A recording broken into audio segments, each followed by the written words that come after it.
on Mr. Media, I'll talk to blue-collar comedy star Bill Engvall, who also stars in a TBS sitcom called, it'll come to me. The Larry the Cable Guy Show. Yep, that's it.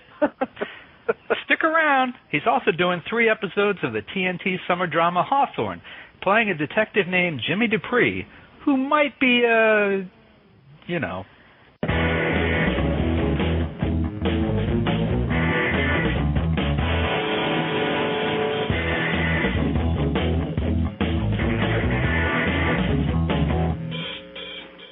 So much media, so little time.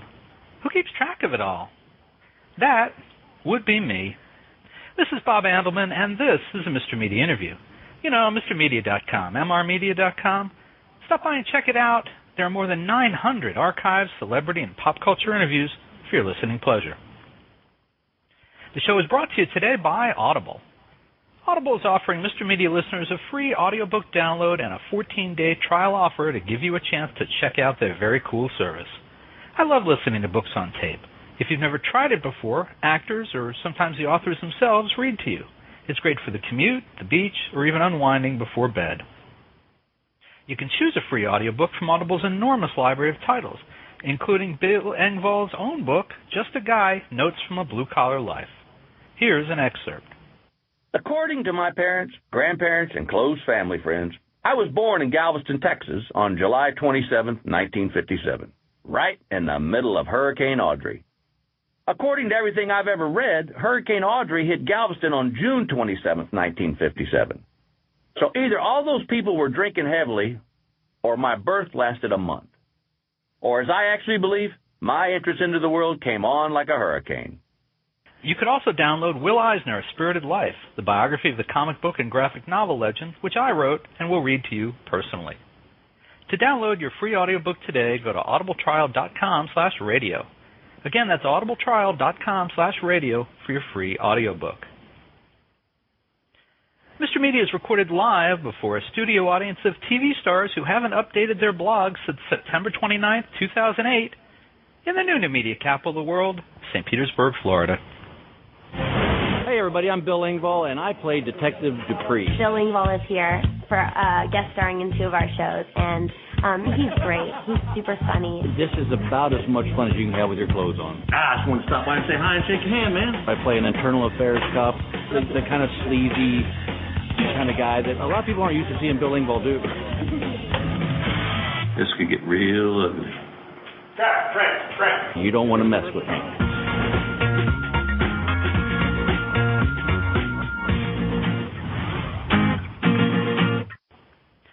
Now, don't tell my wife, but I've watched those blue-collar comedy stand-up specials on Comedy Central starring Bill Engvall, Jeff Foxworthy, Larry the Cable Guy, and Ron White at least 100 times. I usually catch them on the little TV in the kitchen while I eat lunch.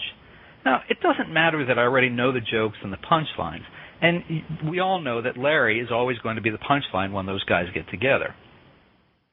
These 4 guys are like a 21st century version of the Three Stooges to my way of thinking. Now, not in terms of looks or slapping each other around, but because there's no way a guy can justify to his doubting wife or girlfriend how hard they make you laugh. And like his compadres, Bill Engvall has made a real industry of this blue-collar business. He sells out comedy tours, has published a book, done movies, and started a sitcom under his own name on the Tyler Perry channel. TBS. And now he's stretching the brand even further in a most unlikely way. He's guest starring on 3 episodes of Jada Pinkett Smith's TNT drama series, Hawthorne. Engvall's first appearance as Detective Jimmy Dupree aired Tuesday, June 28th, and you can watch him the next couple of weeks at 10 p.m., again on Tuesdays. Bill Engvall, welcome to Mr. Media. It's an honor to be talking to the Mr. Media. There's only one, my friend. There's only one. That's it. There's only one. They broke the mold. Yeah, thank God for that. So listen, I'd never seen Hawthorne before, and so I'm hoping that you can tell me that you are the love interest for Jada Pinkett Smith's character. From your mouth to God's ears, that would have been great. But unfortunately, no. It was a great introduction, by the way, and you were touched on a couple of things that I thought were really important in the sense that number one, the books on tape thing is awesome. But when I had to record my book on tape, I got to tell you a really funny quick story. Yeah. So I wrote the book, and it's my life, and so then we did the books on tape, and the lady who was directing it, we were at one point there was a part of the book where I talk about my parents getting divorced, and it was a very sad time in my life. And so I read that excerpt, and the lady said, "Okay, that was great. Now, read it like you were there." And I just started laughing, and she said, "What?" And I said, "You just said the biggest showbiz cliche I have ever heard in my life." I said, "The only one bigger than that is, that was perfect. Now let's do it again." But it was of course, I'm one of those guys, I guess I hate hearing myself. Like when I do an album or something and they go, "We need you to listen to it and make sure we got the edits right," and I go, "Oh," to me it's just like, you might as well tell me I got to get a shot with a rusty needle, because I just go, "Oh, listen to his voice," and but thank goodness, because if I followed my own advice, I wouldn't have gotten to do the great show like Hawthorne, which leads me to your question, that Hawthorne was a wonderful show to do, because I really did want to stretch myself. I'm one of those guys that always I don't like to be stuck in the rut. And, I've done the sitcoms, and I've always been hey, he's the funny, wacky neighbor next door.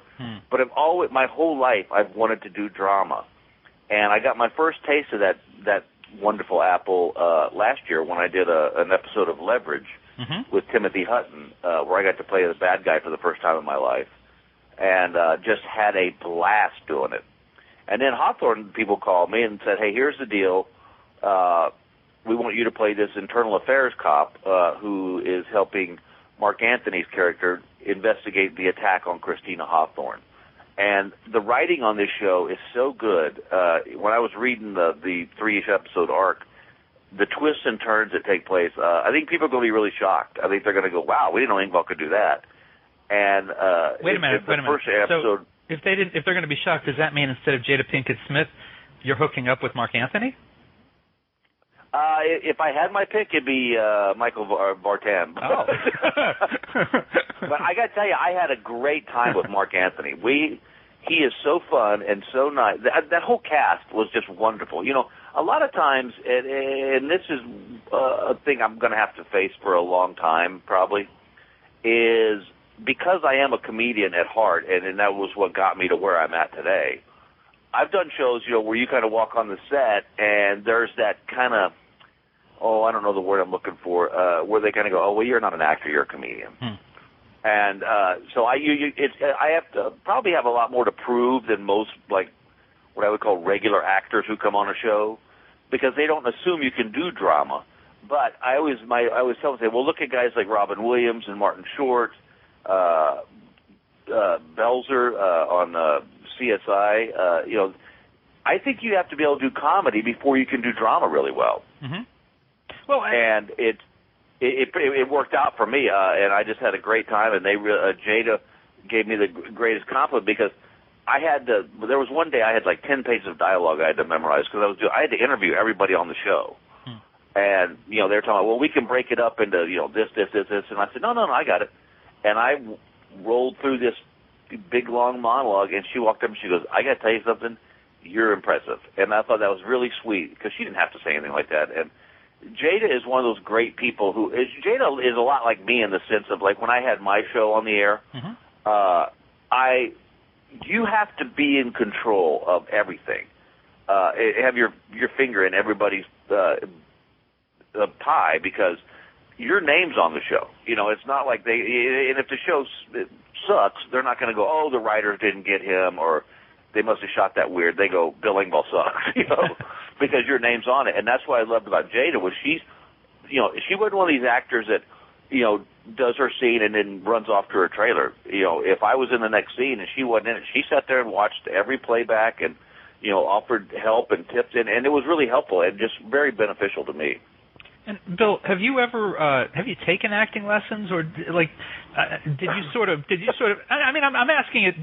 No. The only reason I laugh is because it brought back a very funny memory that when I first moved to LA with my lovely bride of 30 years, I always this. I don't know if it was naivety or stupidity, but I always just assumed that if you wanted to be an actor, just be an actor.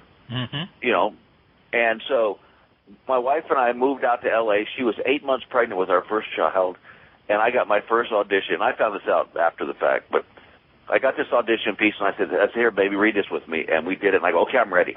Mm-hmm. Years later, I found out after I left the house, she sat down on the couch and just started crying. Oh. And I said, "Why did you start crying?" She goes, "Because we had moved to L.A. We're in a house. We're renting a house we could not afford. I'm 8 months pregnant, and you couldn't act your way out of a paper bag." So in her own little sweet way, she got me to go to acting classes, and it really did help out a lot. And the work started coming in, and I think part of the reason that I get roles like this is because I can bring in the drama, but I can also add that, like this Detective Jimmy Dupree, one of the things I loved about him was that he's one of these kind of Southern cops who comes off as your buddy, and hey, yeah, let's get together, we'll have a beer, let's talk, you know, I'm just looking into this, and the next thing you know, he's putting you in cuffs. Mm. You know, so it was a real fun character to do. Now, is it open-ended? Could Jimmy return? Well, I'm not saying anything, but from your mouth to God's ears, that'd be wonderful. So you'd like that? Actually, what I'd love is for Detective Jimmy Dupree to become Angie Harmon's love interest on Rizzoli and Isles. I don't think that's going to happen anytime soon. Well, think big. I like that. I like that a lot. Yeah, but I got to tell you, it was just so much fun. You know, I really love getting into the skin of other people, you know, of characters, just because it's fun to kind of flush them out. And you know, they basically told me, you know, look, this is your guy. You know, make him the way you want. Mm-hmm. And I knew that I had to get because it really is, you know, he jumps from buddy to being the bad guy to back and forth, and you not really know where he's at in this whole thing till the very end. Well, one more quick question before you have to go. I kind of wondered if one of the reasons we were seeing more of you in scheduled TV, your own show for a couple seasons and doing this and the episode of Leverage, I wondered if you felt a little boxed in on the stand-up side after so many years and so much success of the blue-collar tours, in the sense that you're almost straitjacketed into what people expect and want from you, that you can't really... Oh, I think that's very accurate. That's right. That's right on the nail, ahead of the nail. It's kind of funny because I'm a big baseball fan, so I use this analogy a lot. It's like if I'm a great first baseman, and they put me maybe rephrase that. If I'm a great hitter, but I can also play first base, but they put me in as a DH, and I hit 2 home runs my first 2 times at bat, then all of a sudden they go, oh, he's a great DH, not realizing that he can also play first base. He's, you know, can do this and that. So I have to prove myself a little bit more. Just because of that onus of the blue collar. They always say that, you know, we're the guys in overalls and a piece of grass hanging out of our mouth, and we're really not. And especially for me, I'm probably, to be honest, if we're being the other way, I'm probably the least blue collar of everybody in that group. I mean, we live in L.A. You know, everybody assumes we live in Atlanta. We live in L.A. We've been there for 25 years, and I just try to just, like as in the book you mentioned, just a guy. I just try to be that. I think it's important for an actor to be able to do different things, and I think that will extend that person's career, and that person is also me, in the sense that I figure the wider the variety of things I can show people, then the more work's out there. Well, sorry, folks. You can see comedian and actor Bill Engvall's dramatic turn as a police detective this summer on TNT's Hawthorne, starring Jada Pinkett Smith. Engvall will be on the show for 2 more episodes, Tuesday, July 5th and Tuesday, July 12th at 10 p.m. And you can learn more about Bill's upcoming tours and other appearances at his website, BillEngvall.com. And Bill, thank you so much for joining us on Mr. Media today. Well, Mr. Media, I have done a lot of things in my life, and now it's complete. I've got a chance to sit and talk with Mr. Media. Oh, you're quite a guy. Thank you very much. You're welcome. All right. For more more original interviews with America's top comedians, surf over to our main website, mrmedia.com, mrmedia.com. If you've enjoyed today's show, subscribe for free to Mr. Media via email, RSS, iTunes, or our new Android mobile app. You can also listen with a piece of string and a tin can in many parts of Tyler Perry land. And show your support of Mr. Media by supporting our sponsors, including Audible. To download your free audiobook today, go to audibletrial.com/radio. Again, that's audibletrial.com/radio for your free audiobook. We're also supported by thepartyauthority.us. Call DJ Ira for all your party entertainment needs nationwide at 1-800-DIAL-DJs or visit their website, thepartyauthority.us. If you've got an idea for a guest, a comment on today's show, or would like to advertise on Mr. Media Radio, email me directly at bob@mrmedia.com, mrmedia.com. You can also leave a voice message that might be used on a future Mr. Media show by calling 1-727-498-4711. And unless you live next door to Mr. Media, chances are there might be a toll call. You can also follow Mr. Media on Facebook, Twitter, or our new YouTube video channel. Thanks for joining us today. Really appreciate you sharing a piece of your day with Mr. Media. Thanks for listening.